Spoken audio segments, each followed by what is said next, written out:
कहानी वो बरसात की एक रात। मानसून। आज दोपहर से ही बहुत काले काले बादल छा रहे थे।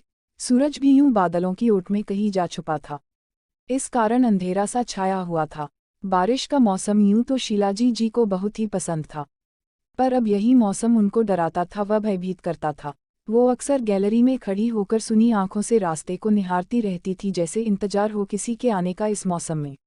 आज से पहले वो बारिश के कितने ही बीते मौसम में अमित के साथ अक्सर बाइक पर बैठकर घूमने निकल जाती थी। अमित को भी बारिश अच्छी लगती थी।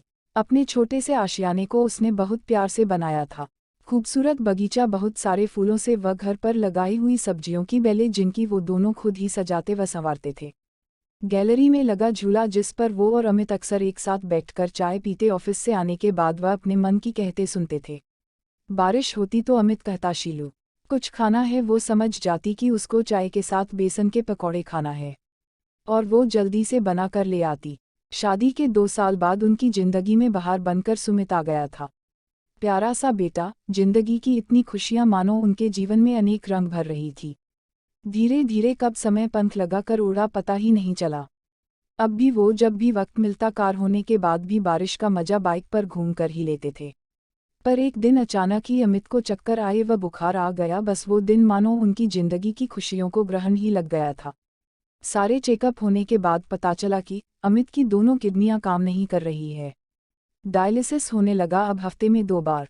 कुछ दिन तक तो परिवार वाले साथ रहे, पर अब कोई कब तक रहता, सबके अपने परिवार थे। सुमित तब केवल 10 साल का ही था। अब शीला जी की जिम्मेदारी भी बहुत बढ़ गई थी। घर, नौकरी, सुमित व अमित सबकी देखभाल करना। पर वो हिम्मत नहीं हारती और ना कभी अमित को हारने देती थी। अमित कभी कभी उसका हाथ पकड़कर रोने लगते थे, पर वो कहती, बस आपका साथ ही मेरे लिए बहुत है। आप मेरी हिम्मत है अमित, बस आप खुश रहिए, मैं सब संभाल लूंगी। पर अमित वो अंदर से टूटते ही चले गए थे। और एक दिन वो हमेशा के लिए शीला जी और सुमित को छोड़कर दूसरी दुनिया में चले गए। शीला जी को बस अब सुमित का ही सहारा था। वो अमित के प्यार की निशानी था। अमित का सपना जो वो सुमित को लेकर देखता था, पूरा करने में जुट गई थी। वो अपना दुख कभी सुमित को जाहिर नहीं होने देती थी। उसकी हर आदत व शौक अमित की तरह ही थे। वो भी बाइक चलाने का, बारिश में घूमने का, चाय के साथ हमेशा पकौड़े खाने की फरमाइश करना, बागवानी करना, घर को संवारने का शौक हमेशा उसको अमित की यादों से दूर नहीं होने देता था। वक्त गुजरता चला गया था। सुमित ने अमित का सपना साकार कर दिया था। उसने मेहनत से इंजीनियरिंग पूरी कर ली थी और उसका प्लेसमेंट भी अच्छी कंपनी में हो गया था, बेंगलोर में। पर शायद उनकी जिंदगी में आती खुशियों को मानो फिर से किसी की नज़र ही लगाने वाली थी। बारिश का ही मौसम था। आज सुबह से ही बारिश बहुत हो रही थी, रुक रुक कर। मम्मी, मुझको आपसे किसी को मिलाना है, आज शाम को लेकर आ जाऊं? सुमित उनसे लडियाते हुआ बोला। शीला जी बोली, अच्छा तो मेरा बेटा बड़ा हो गया है लगता है, लेकर आ जाओ शाम को। ठीक है मम्मी, शाम को आप पकौड़े जरूर बनाना, तर पसंद है। अच्छा तो तरु नाम है उसका? शीला जी हंसते हुए बोला। हाँ मम्मी, तरुणा, उससे मिलकर आपको बहुत अच्छा लगेगा मम्मी।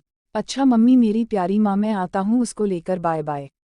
अरे सुन, बारिश का मौसम है, कार लेकर जाऊं? कहीं आते में बारिश तेज हो जाएंगी तो वो भी भीग जाएगी बेटा।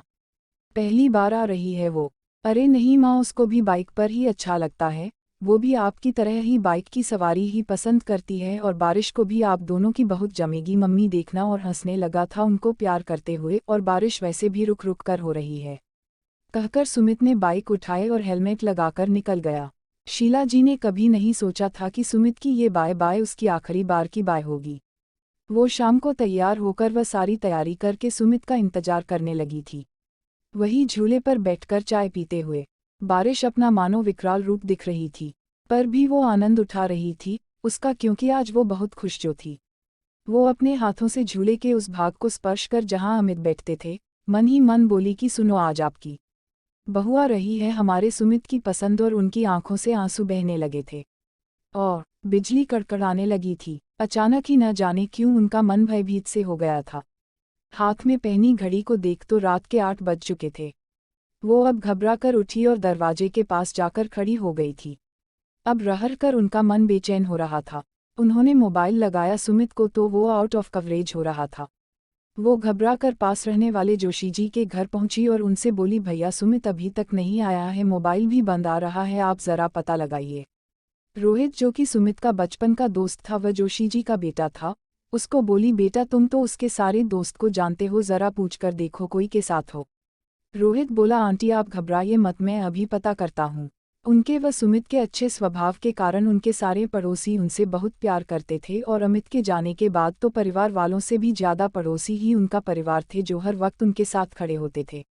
रोहित ने कई जगह फ़ोन लगाया पर कोई के पास से सुमित का पता न चला। अब जोशी जी बोले, रोहित कार निकालो, चलो देख कर आते हैं।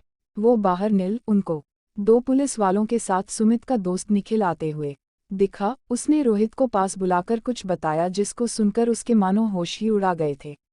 शीला जी और जोशी जी दोनों पुलिस वाले को देख एक अनहोनी आशंका से घबरा ही गए थे। शीला जी ने रोहित की मम्मी रेणुका जी का हाथ पकड़ लिया था जोर से।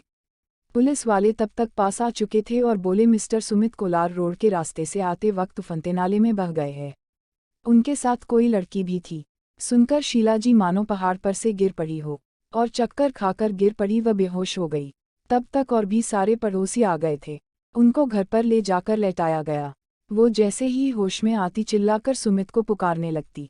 जैसे ही पानी रुका वैसे ही पुलिस व पूरी कॉलोनी के लोगों ने समूह बनाकर नाले में से सुमित को खोजने की मुहिम शुरू की। कई घंटों की खोजबीन के बाद सुमित व तरु की बॉडी एक जगह झाड़ी में उलझी हुई मिल गई थी। वो रात शीला जी के लिए एक मनहूस बारी साबित हुई। सुबह जब पोस्टमार्टम के बाद सुमित को घर लाया गया तो वो कुछ नहीं बोली, बस सुन्नसी बैठी रही, कहीं अन्नत को निहारती रही।